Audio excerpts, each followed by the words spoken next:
This video is on preparation of financial statements. A municipal corporation is a legal accounting entity that is operated for the benefit of the society as a whole rather than for the benefit of a sole proprietor or a group of partners or shareholders. The main motive behind the municipal corporation is to render services to the society. There is a difference in the final accounts prepared between the profit-making and the non-profitable organizations. The sources of receipts and payments also vary with the nature of activity that is being carried on by the organization. Municipal corporations such as public hospitals, public education institutions, clubs, temples, churches, etc. as part of their final accounts prepare receipts and payment account and income and expenditure account to show periodic payments, either surplus or deficit, and balance sheet to show the financial position at the end of the period. The income and expenditure account for non-profitable organization is just similar to the profit and loss account prepared for the profit-making organization, but there has been different terminology employed for the word profit as surplus, excess of income over expenditure, or loss as deficit, excess of expenditure over income. In municipal corporation, total cash receipts and total cash payments are highlighted through receipts and payments account. Let's begin by learning the income and expenditure account. The income and expenditure account is equivalent to the profit and loss account of a profit-making business enterprise. It is an account which is widely adopted by municipal corporations and is prepared by following the accrual principle. Only items of revenue nature pertaining to the current period of the account are included. The preparation of the account, therefore, requires adjustments in relevant accounts in respect of both outstanding and advance items of income and expenditure. The only difference is in the terms used to represent the profit and loss. Profit is termed as surplus, excess of income over expenditure, and loss is termed as deficit, excess of expenditure over income. Let's look at the features of income and expenditure account. It is a revenue account prepared at the end of the accounting period for finding out the surplus or deficit of that period. It is prepared by matching expenses against the revenue of the period concerned. Both cash and non-cash items such as depreciation are taken into consideration. All the capital expenditures and incomes are excluded. Only current year's income and expenses are considered. The surplus or deficit is taken to the balance sheet and is added or deducted respectively with the municipal bond's opening balance. Now let's learn about the balance sheet. A balance sheet is the statement of assets and liabilities of an accounting unit at a given date. It is generally prepared at the end of an accounting period after the income and expenditure account have been prepared. It is a classified summary of the ledger balances left over after accounts of all the revenue items have been closed by the transfer to the income and expenditure account. Now let's learn about cash flow statements. Cash flow statement is prepared in order to have information about the cash flows of an entity, useful in providing users of the financial statements with a basis to assess the ability of the entity to generate cash and cash equivalents and the needs of the entity to utilize those cash flows. A cash flow statement, when used in conjunction with other financial statements, provide information that enables the users to evaluate the changes in assets and liabilities of an ULB, its financial status, and the actual performance in terms of cash inflows and outflows. Now, let's have a look at receipts and payments account. A receipt and payment account is a summary of cash book without the date column. It is an elementary form of account commonly adopted by municipal corporation, making concerns for presenting the receipts and payment periodically together with the cash balances at the beginning and close of the period. The receipts are entered on the left hand side and payments on the right hand side, that is the same way as they appear in the cash book. The main point to be noted here is that receipts and payment account is not based on accrual system of bookkeeping, as it records all the receipts and payment, whether capital or revenue, pertaining to the current, previous or future periods. Now let's look at its features. It is the summary of the cash and bank transactions like cash book. All the receipts, capital or revenue are debited. Similarly, all the expenditures, capital or revenue are credited. It starts with the opening cash and bank balances and also ends with their closing balances. This account is usually not a part of the double entry accrual accounting system, as it includes all cash and bank receipts and payments, whether they are related to present, past, or future periods. Surplus or deficit for an accounting period cannot be ascertained from this account, since it shows only the cash or bank position and excludes all non-cash items. Now, let's have a look at the format of an income and expenditure statement.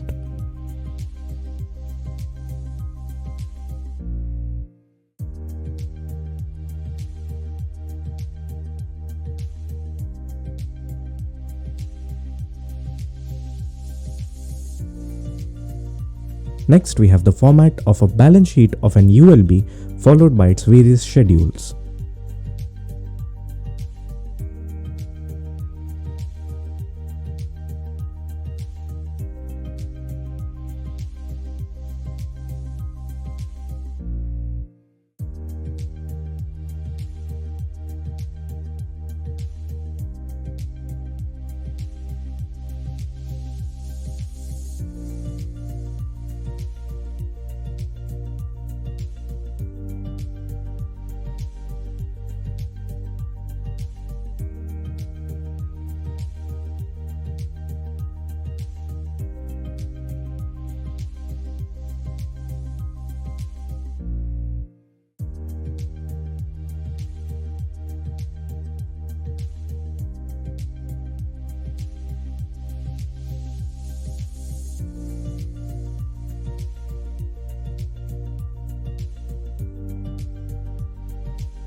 It should be noted that all the funds are to be shown as separate fund either in the schedule or in a separate schedule with the corresponding indication in the balance sheet under the funds on the liability side.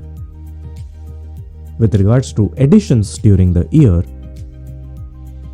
Addition to pension fund would be out of the transfer to funds from income and expenditure accounts as per the accounting principle. Addition to general provident fund and contributory provident fund are deductions from salary. Interest from investments of funds would be added to the respective funds. And with regards to deductions during the year, deduction from pension fund means payments made on account of pension or family pension. Deductions from gross provident fund or contributory provident funds are advances or withdrawals. And then here we continue with the remaining schedules.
It should be noted that additions include fixed assets created out of earmarked funds and grants transferred to urban local bodies fixed block as referred to in Schedule B2 and B4.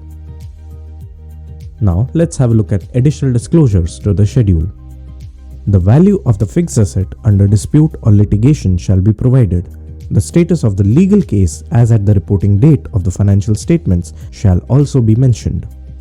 The details and value of assets which are not yet physically identified or traced shall be disclosed separately. The details and value of assets under leases and hire purchase needs to be disclosed as a note. Now moving on to some additional notes. The gross block means cost of acquisition of fixed asset. Opening balance in the gross block as on the first day of the year represents the closing balance of previous year. For instance, the opening balance as on 1st April 2004 shall be equal to the closing asset balance as on 31st March 2004. Land includes areas used as and for the purpose of public places such as parks, squares, gardens, lakes, museums, libraries, godowns, etc. Buildings include office and work buildings, commercial buildings, residential buildings, school and college buildings, hospital buildings, public buildings, temporary structures and sheds, etc. Roads and bridges includes roads and streets, pavements, pathways, bridges, culverts and subways. Sewerage and drainage include sewerage lines, stormwater drainage lines and other similar drainage system. Waterworks include water storage tank, water wells, bore wells, water pumping station, water transmission and distribution system, etc. No depreciation is to be charged on land. Now you can see on the screen the remaining schedules.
And this brings us to the format of Statement of Cash Flows.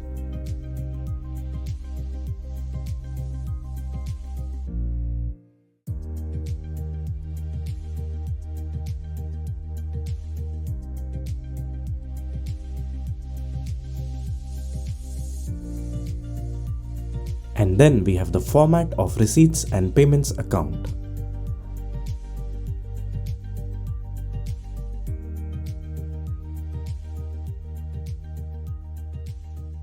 This brings us to the end of this video. Thank you.